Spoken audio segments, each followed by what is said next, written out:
Las Fuerzas Armadas de la Federación Rusa continúan su avance imparable en el frente de batalla, infligiendo enormes pérdidas a las tropas de Ucrania, en las áreas de Krasnolimansky, Kupianskoye, Kharkiv y Donetsk. Las tropas ucranianas en la dirección de Krasnolimansky perdieron más de 40 militares en un día, así lo informó el día de hoy el Ministerio de Defensa ruso. Se especifica que la artillería rusa derrotó a los soldados de la 95ª Brigada de Asalto Aerotransportado de las Fuerzas Armadas de Ucrania y la 103ª Brigada de Defensa Territorial en las áreas de Serebrianka en la República Popular de Donetsk y Stelmakivka en la República Popular de Lugansk. En estas zonas, las pérdidas de las Fuerzas Armadas de Ucrania se calculan en más de 40 militares, un vehículo blindado de transporte de personal y 3 camionetas. El ejército ruso también atacó a soldados de la 14ª Brigada Mecanizada de las Fuerzas Armadas de Ucrania, en las áreas de Tinkovka e Ivanovka en el Oblast de Kharkiv.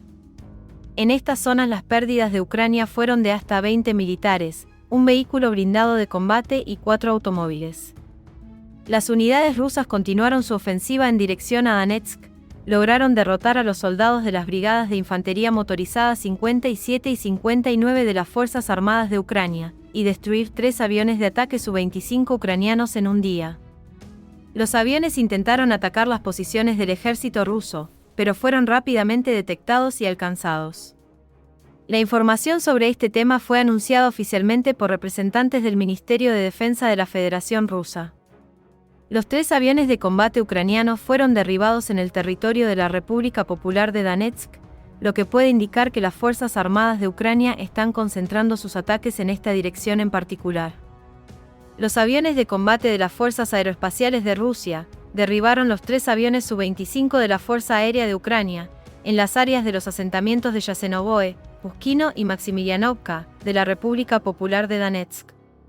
Se desconoce cuántos aviones de ataque Su-25 están en servicio con Ucrania, sin embargo, según los datos a fines de 2021, la Fuerza Aérea de Ucrania incluyó alrededor de 40 de estos aviones de combate, mientras que no hubo datos de otros países que transfieran aviones de ataque Su-25 a Ucrania. En estas zonas las pérdidas ucranianas ascendieron a más de 20 militares y 3 camionetas. En solo un día, las fuerzas rusas de misiles, aviación y artillería alcanzaron 62 unidades de artillería ucraniana en posiciones de tiro, mano de obra y equipo militar en 105 distritos.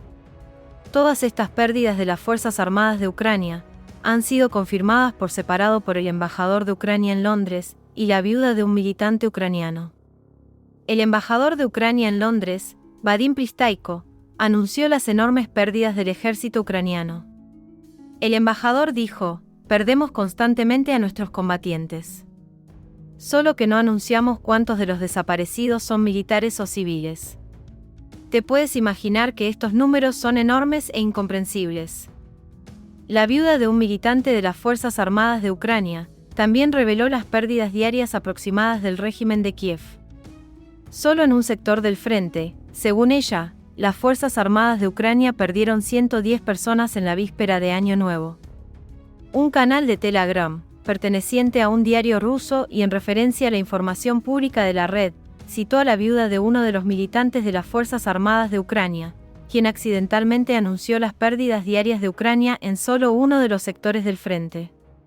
Por lo tanto, el autor del canal de Telegram llama la atención de que las Fuerzas Armadas de Ucrania superaron con confianza los indicadores de Severodonetsk y Lysychansk, cuando las tropas rusas destruyeron a 500 militantes en un día. Aparentemente, hoy estamos hablando de 1000 muertos y varios miles de heridos, en un solo día. Incluso Vladimir Zelensky comenzó a quejarse de la difícil situación en las áreas de estas ciudades para los militantes ucranianos, quienes grabaron otro vídeo con el rostro tenso. En su discurso nocturno del lunes 9 de enero, el presidente de Ucrania volvió a subrayar la dificultad de la posición de sus fuerzas en Soledar, diciendo que las tropas estaban resistiendo ataques nuevos e incluso más duros, por lo que algunos medios especularon que podría estar preparando a la opinión pública para la pérdida de la ciudad. En tanto en Soledar, el grupo Wagner de Rusia libra batallas duras y sangrientas. El grupo de mercenarios rusos Wagner ha dicho que está librando batallas duras y sangrientas por el control de la ciudad de Soledar, como parte de la ofensiva de meses de Moscú para capturar la región oriental de Donetsk en Ucrania.